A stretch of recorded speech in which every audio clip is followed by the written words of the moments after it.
നമ്മൾ ആഗ്രഹിക്കുന്ന വ്യക്തിയുമായിട്ടുള്ള വ്യക്തിബന്ധം, അത് സൗഹൃദമാവട്ടെ, പ്രണയമാവട്ടെ, അല്ലെങ്കിൽ ഏതെങ്കിലും ബിസിനസ് റിലേഷൻഷിപ്പ് ആവട്ടെ, എങ്ങനെ നമുക്ക് ലോങ് ടേം ആയിട്ട് കൊണ്ടുപോകാം, അതിനെ NLPയെ കൃത്യമായ രീതിയിൽ എങ്ങനെ ഉപയോഗിക്കുക എന്നുള്ള കാര്യമാണ് ഞാൻ ഇവിടെ പറയാൻ പോകുന്നത്. അതായത് ഇത് പറയുന്നതിന് മുമ്പായി നമ്മൾ ആദ്യത്തെ വീഡിയോ കാണാൻ വേണ്ടി ശ്രമിക്കുക. അതിൻ്റെ ഒരു തുടർച്ചയാണ്. പിന്നെ നമ്മളെ മാജിക് മാനിഫെസ്റ്റേഷൻ 28 എന്ന് പറയുന്ന 28 ദിവസം ദൈർഘ്യമുള്ള വാട്സപ്പ് യൂട്യൂബ് ക്ലാസ് നമ്മൾ ഞായറാഴ്ച സ്റ്റാർട്ട് ചെയ്തിട്ടുണ്ട്. പലരും ഇനിയും ജോയിൻ ചെയ്യണമെന്ന് പറഞ്ഞിട്ടുണ്ട്. അവർക്ക് ഡിസ്ക്രിപ്ഷൻ ബോക്സിൽ ഞാൻ ലിങ്ക് കൊടുത്തിട്ടുണ്ട്. നിങ്ങൾക്ക് ജോയിൻ ചെയ്യാൻ സാധിക്കുന്നതാണ്. നിങ്ങൾ ആഗ്രഹിക്കുന്ന വ്യക്തിബന്ധങ്ങൾ, നിങ്ങൾ ആഗ്രഹിക്കുന്ന ജോലി, സമ്പത്ത്, ആരോഗ്യം എന്നിവ ആകർഷിക്കാൻ ആവശ്യമായ നിരവധി കാര്യങ്ങൾ നമ്മൾ ചർച്ച ചെയ്യുന്നുണ്ട്. ഇത് 28 ദിവസത്തെ സൗജന്യ ക്ലാസ് ആണെന്ന് കൂടി മനസ്സിലാക്കുക. ജോയിൻ ചെയ്യാൻ താല്പര്യമുണ്ടെങ്കിൽ നിങ്ങൾക്ക് ജോയിൻ ചെയ്യാൻ സാധിക്കുന്നതാണ്. ഇനി ഇവിടെ പറഞ്ഞ കാര്യം എന്ന് പറയുന്നത്, നമ്മൾ ഇന്നലെ പറഞ്ഞിരുന്നു 3 കാറ്റഗറി ആയിട്ടാണ് നമ്മൾ തിരിച്ചിരിക്കുന്നത്. ടോട്ടൽ 5 സെൻസസ് ഉണ്ട്. അതിൻ്റെ അകത്ത് 3 ഏറ്റവും പവർഫുൾ ആയിട്ടുള്ള 3 കാറ്റഗറിയാണ് ഇതെന്ന് പറയുന്നത്. ആദ്യമായി തന്നെ വിഷ്വൽ എന്ന് പറയുന്ന ആൾക്കാരെക്കുറിച്ച് ഞാൻ ഇന്നലെ പറഞ്ഞിരുന്നു. അവരെല്ലാം കണ്ണുകളിലൂടെയാണ് ഓരോ ഇൻഫർമേഷൻ എടുക്കാൻ വേണ്ടി ശ്രമിക്കുക. ഇനി അത്തരം വ്യക്തികളാണ് നിങ്ങളെ പങ്കാളി അല്ലെങ്കിൽ സുഹൃത്ത് എങ്കിൽ നിങ്ങൾ കണ്ടുവരുന്നൊരു കാര്യം എന്ന് വെച്ചാൽ അവരെപ്പോഴും നീറ്റ് ആൻഡ് ക്ലീൻ ആയിരിക്കും. അവരുടെ രൂപത്തിലും എല്ലാം തന്നെ ഭയങ്കര എന്താ പറയുക, ഡ്രസ്സിങ് സ്റ്റൈൽ അല്ലെങ്കിൽ ഡ്രസ്സ് ഇടുന്ന സമയത്ത് എല്ലാം പെർഫെക്റ്റ് ആയിട്ടാണ് അവരിടുക. കാരണം അവർ വിഷ്വൽ സെൻസാണ് കൂടുതലായിട്ട് ഉപയോഗിക്കുന്നത്. അന്നേരം അങ്ങനെയുള്ളൊരു ജീവിത പങ്കാളിയാണ് നിങ്ങളെ കൂടെ ഉള്ളത് എങ്കിൽ നിങ്ങളെ വീടെപ്പോഴും ക്ലീനായിട്ട് വെക്കാൻ വേണ്ടി ശ്രമിക്കുക. ഒരു ഉദാഹരണം പറയുകയാണെങ്കിൽ, ജോലി കഴിഞ്ഞ് വരുന്ന ഭർത്താവ് റൂം നോക്കുന്ന സമയത്ത് റൂം മൊത്തം മെസ്സി ആയിട്ട്, അതായത് അവിടെ പുസ്തകങ്ങൾ, ഡ്രസ്സെല്ലാം അവിടെ കിടക്കുകയാണെങ്കിൽ ആ ഒരു വ്യക്തിബന്ധം അല്ലെങ്കിൽ ആ ഒരു കുടുംബ ബന്ധത്തിൽ താളപ്പിഴകൾ വരാനുള്ള ചാൻസ് കൂടുതലാണ്. പിന്നെയുള്ള ഒരു കാര്യം എന്ന് വെച്ച് കഴിഞ്ഞാൽ, നിങ്ങൾ നല്ല ഡ്രസ്സുകൾ ധരിക്കുക എന്നുള്ളതാണ്. ഉദാഹരണത്തിന് നിങ്ങൾ നൈറ്റിലാണെങ്കിൽ നല്ലൊരു റൊമാൻറ്റിക് ആയിട്ടുള്ള ഒരു ഇത് വേണമെങ്കിൽ നല്ല ഡ്രസ്സ് ധരിക്കാൻ വേണ്ടി ശ്രമിക്കുക. അതോടൊപ്പം തന്നെ നിങ്ങളെ പങ്കാളിയുമായിട്ടുള്ള പുറത്തു പോകുന്ന സമയത്തും എല്ലാം തന്നെ നല്ല വെൽ ഡ്രസ്സ് ധരിക്കാൻ വേണ്ടി ശ്രമിക്കുക. മൂന്നാമതായിട്ടുള്ളത് ഞാൻ പറഞ്ഞതുപോലെ തന്നെ ഓർഗനൈസ് ചെയ്യുക. വീടെപ്പോഴും ഓർഗനൈസ് ചെയ്തിട്ട് അല്ലെങ്കിൽ വീടെപ്പോഴും കൃത്യമായ രീതിയിൽ ഓരോരോ വസ്തുക്കൾ വെക്കേണ്ട സ്ഥലത്ത് വെക്കുക. അതോടൊപ്പം തന്നെ ഓരോരോ കാര്യങ്ങളും സിസ്റ്റമാറ്റിക്കായി ചെയ്യുകയാണെങ്കിൽ വിഷ്വൽ എന്ന് പറയുന്ന വ്യക്തികൾക്ക് വളരെയധികം സന്തോഷമാണ്. നിങ്ങളുടെ പങ്കാളി ഇതേപോലെ വിഷ്വൽ സെൻസാണ് കൂടുതൽ യൂസ് ചെയ്യുന്നതെങ്കിൽ നിങ്ങളെപ്പോഴും ഈ പറഞ്ഞ 3 കാര്യങ്ങൾ നിങ്ങൾ ശ്രദ്ധിക്കുകയാണെങ്കിൽ നല്ലൊരു കുടുംബജീവിതം നിങ്ങൾക്ക് ഉണ്ടാകുന്നതാണ്. പിന്നെ നമ്മുടെ രണ്ടാമത്തെ കാറ്റഗറി ആൾക്കാരാണ് ഓഡിറ്ററി എന്ന് പറയുന്ന ആൾക്കാർ. അതായത് അവരെപ്പോഴും ശബ്ദങ്ങൾ സഹിതം, അതായത് വാക്കുകളിലൂടെ ആണ് അവർ ഫീലിങ്സ് റിസീവ് ചെയ്യുക. അന്നേരം അവരുമായിട്ട് എങ്ങനെ ആശയവിനിമയം ചെയ്യുക എന്നുള്ളത്. ചില ആൾക്കാരായിട്ട് നമ്മൾ സംസാരിക്കാറില്ലേ, അവരൊരു സംസാരിക്കുകയാണെങ്കിൽ വളരെയധികം ആശ്വാസം കിട്ടുന്ന വ്യക്തികളെ കണ്ടിട്ടുണ്ടെങ്കിൽ അവർ ഓഡിറ്ററിയാണ്.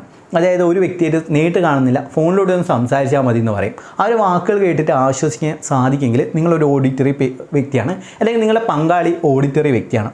അവരുമായി ചെയ്യേണ്ടതെന്ന് വെച്ച് കഴിഞ്ഞാൽ ഒന്ന് പോസിറ്റീവ് ആയിട്ടുള്ള വേർഡ്സ് മാത്രം ഉപയോഗിക്കുക. നിങ്ങൾ അവരായിട്ട് സംസാരിക്കുകയാണെങ്കിൽ പോസിറ്റീവ് ആയിട്ടുള്ള വേർഡ്സ് മാത്രം ഉപയോഗിക്കുക.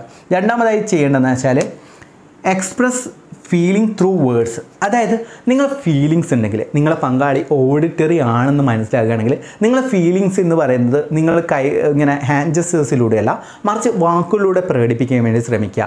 നിങ്ങൾക്ക് വിഷമമായെങ്കിൽ വിഷമമായി, അല്ലെങ്കിൽ എനിക്കിതിനെ എതിർപ്പുണ്ട്, അല്ലെങ്കിൽ എൻ്റെ ചിന്താഗതി വ്യത്യസ്തമാണെന്നുള്ള കാര്യമെല്ലാം നിങ്ങൾ വേർഡ്സിലൂടെയാണ് എക്സ്പ്രസ് ചെയ്യേണ്ടത്. പിന്നെ മൂന്നാമതായുള്ള കാര്യം എന്ന് വെച്ച് കഴിഞ്ഞാൽ ടോക്ക് ജെന്റ്ലി ആൻഡ് കാം. അതായത് നമ്മൾ മാന്യമായ രീതിയിൽ സംസാരിക്കുക. ഈ ഓഡിറ്ററി ആയിട്ടുള്ള വ്യക്തികളായിട്ട് നമ്മൾ കൂടുതൽ ദേഷ്യപ്പെടുക, അതോടൊപ്പം തന്നെ നമ്മൾ കൂടുതൽ അധികാരഭാവമായിട്ട് സംസാരിക്കാതെ എപ്പോഴും സത്യസന്ധമായും അതോടൊപ്പം തന്നെ മാന്യമായ രീതിയിൽ സംസാരിക്കുകയാണെങ്കിൽ ഓഡിറ്ററി എന്ന് പറയുന്ന കാറ്റഗറി നിങ്ങളുടെ പങ്കാളിയെ, നിങ്ങളുടെ സുഹൃത്തുണ്ടെങ്കിൽ നിങ്ങൾക്ക് നല്ല രീതിയിൽ റിലേഷൻഷിപ്പ് കൊണ്ടുപോകാൻ സാധിക്കുന്നതാണ്. മൂന്നാമതായി കാറ്റഗറി എന്ന് പറയുന്നത് കൈനസ്തെറ്റിക് ആണ്. അന്നേരം അത്തരം വ്യക്തികളാണ് നിങ്ങളുടെ ജീവിത പങ്കാളി എങ്കിൽ നിങ്ങൾ അവരെ ടച്ച് ചെയ്യേണ്ടതാണ്. ഇപ്പോൾ ഉദാഹരണത്തിന് ചില വ്യക്തികൾ കാണുന്നില്ലേ, അവർ വന്ന വടനെ കെട്ടിപ്പിടിക്കുകയാണ് ചെയ്യുക. ഇപ്പം നമ്മളെ വിഷ് പോലും ചെയ്യില്ല, കെട്ടിപ്പിടിച്ചിട്ട് എന്തെല്ലാം ഉണ്ട് അല്ലെങ്കിൽ ഹാൻഡ് ഷേക്ക് എന്നിട്ട് നേരെ കെട്ടിപ്പിടിക്കും, ഹഗ് ചെയ്യും. അന്നേരം അത്തരം വ്യക്തികൾ നെഗറ്റീവായ ഒരു വൈബിൽ എടുക്കാതെ, ചിലപ്പോൾ നെഗറ്റീവായിട്ടുള്ളൊരു ഇതായിരിക്കാം, പക്ഷേ അവരെപ്പോഴും കൈനസ്തെറ്റിക് ആയിരിക്കും. അവർക്ക് ടച്ചിലൂടെയാണ് അവർ എക്സ്പ്രസ് ചെയ്യുക. എന്തുണ്ടെങ്കിൽ കെട്ടിപ്പിടിച്ച് കരയുക, കെട്ടിപ്പിടിച്ച് ഹഗ് ചെയ്യുക, മുഖത്ത് ഉമ്മ തരിക, അതെല്ലാം ചെയ്യുന്നത് കൈനസ്തെറ്റിക്കിൻ്റെ ഒരു പ്രത്യേകതയാണ്. അവരെപ്പോഴും ഫീൽ ചെയ്യുകയാണെങ്കിൽ നിങ്ങൾക്ക് അവരായിട്ട് നല്ല വ്യക്തിബന്ധം വേണമെങ്കിൽ ഹാൻഡ് ഷേക്ക്, ഹഗ് എന്നിവ നിങ്ങൾക്ക് നൽകേണ്ടതായിട്ടുണ്ട്. പിന്നീടായിട്ടുള്ളത്, നിങ്ങൾ കൈനസ്തെറ്റിക് ആയിട്ടുള്ള പങ്കാളിയാണ് നിങ്ങൾക്കുള്ളതെങ്കിൽ ഗിഫ്റ്റ് എന്നുള്ളതാണ്. ഈ ഗിഫ്റ്റ് എന്ന് പറയുന്നത് എല്ലാവർക്കും ഇഷ്ടമുള്ള കാര്യമാണ്. എന്നാലും നമ്മളൊരു ഗിഫ്റ്റ് കൊടുക്കുന്ന സമയത്ത് ഒരു ഫിസിക്കൽ ഫോമിലാണ് നമ്മൾ കൊടുക്കുന്നത്. ഇപ്പം നമ്മൾ വേറെ എന്തെങ്കിലും ഒരു താങ്ക് യു പറയുന്നതെല്ലാം തന്നെ നമ്മൾ വാക്കുകളിലൂടെയാണ് പ്രകടിപ്പിക്കുന്നത്. മറിച്ച് ഗിഫ്റ്റ് ആണെങ്കിൽ അതെപ്പോഴും തൊടുകയും പിടിക്കാനുള്ള ഒരു ഓപ്ഷൻ ഉണ്ട്. പിന്നെയുള്ളൊരു കാര്യം എന്ന് വെച്ച് കഴിഞ്ഞാൽ റൊമാൻസ് ഏറ്റവും കൂടുതൽ ഇഷ്ടപ്പെടുന്ന ആൾക്കാരാണ് കൈനസ്തെറ്റിക്. കാരണം എന്ന് വെച്ച് കഴിഞ്ഞാൽ ഈ വിഷ്വൽ ആണെങ്കിലും ഓഡിറ്ററി ആണെങ്കിലും അവർക്ക് സംസാരിച്ചാൽ മതിയാവും. റൊമാൻസ് എക്സ്പ്രസ് ചെയ്യണമെങ്കിൽ ഇതേപോലെ തന്നെ ചെയ്യേണ്ട ഈ ഒരു കൈനസ്തെറ്റിക്കിൽ വരികയാണെങ്കിൽ അവരെപ്പോഴും റൊമാൻറ്റിക്കായിട്ട് എപ്പോഴും അടുത്തിരിക്കുക, അടുത്ത് മീൻസ് സ്പെൻഡ് ചെയ്യുക, കൈകൾ പിടിക്കുക, അങ്ങനെയുള്ള റൊമാൻറ്റിക് ആയിട്ടുള്ള ഒരു റിലേഷൻഷിപ്പ് കീപ്പ് ചെയ്യുന്നത് മാത്രമേ നിങ്ങൾക്ക് കൈനസ്തെറ്റിക് പേഴ്സണായിട്ടുള്ള റിലേഷൻഷിപ്പ് കീപ്പ് ചെയ്യാൻ സാധിക്കും. ഇത് ഫ്രണ്ട്ഷിപ്പ് ആണെങ്കിൽ നമ്മൾ ഹാൻഡ് ഷേക്ക് ചെയ്യുക, ഇതെല്ലാം നമ്മൾ ലവേഴ്സ് ആകുമ്പോൾ നിങ്ങൾക്കറിയാലോ റൊമാൻസ് എന്ന് പറയുന്നത് എന്താണെന്ന്. അതായത് ഞാനിവിടെ പറഞ്ഞ ഈ 3 കാറ്റഗറി നമ്മൾ കൃത്യമായ രീതിയിൽ മനസ്സിലാക്കിയിട്ട് നിങ്ങളുടെ പങ്കാളിയോട് എങ്ങനെ പെരുമാറണം, എങ്ങനെ നിങ്ങൾക്ക് കൂടുതലായിട്ട് അറ്റാച്ച്മെൻറ്റിൽ പോകണം എന്നുള്ള കാര്യമെല്ലാം തന്നെ മനസ്സിലാക്കാൻ വേണ്ടി ശ്രമിക്കാം. പിന്നെ വേറൊരു ഇത് 3 പ്രോമിനൻ്റ് ആയിട്ടുള്ളതാണ്. പിന്നെ 4മതായിട്ടുള്ളതെന്ന് വെച്ചാൽ സ്മെല്ലാണ്. സ്മെല്ലിപ്പം നല്ല റിലേഷൻഷിപ്പിന് നല്ല സെൻറ്റ് ഉപയോഗിക്കുക, അങ്ങനെയുള്ള കാര്യങ്ങളെല്ലാം ചെയ്യാം.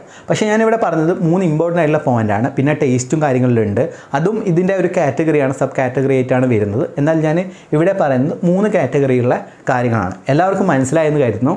അതായത് നിങ്ങൾക്ക് എന്തെങ്കിലും സംശയമുണ്ടെങ്കിൽ മുകളിൽ കാണുന്ന വാട്സ്ആപ്പ് നമ്പറിലോ, അതോടൊപ്പം തന്നെ ഞാൻ പറഞ്ഞ ഫ്രീ ക്ലാസ് ഈ ഒരു അവസരം നിങ്ങൾ കൃത്യമായ രീതിയിൽ ഉപയോഗിക്കാൻ വേണ്ടി ശ്രമിക്കുക. ഈ വീഡിയോ കാണുന്ന ഓരോ വ്യക്തിയിലേക്കും നന്മയും സമ്പത്തും ആരോഗ്യ സൗകര്യം ഉണ്ടാകട്ടെ എന്ന് പ്രാർത്ഥിക്കുന്നു. Thank you.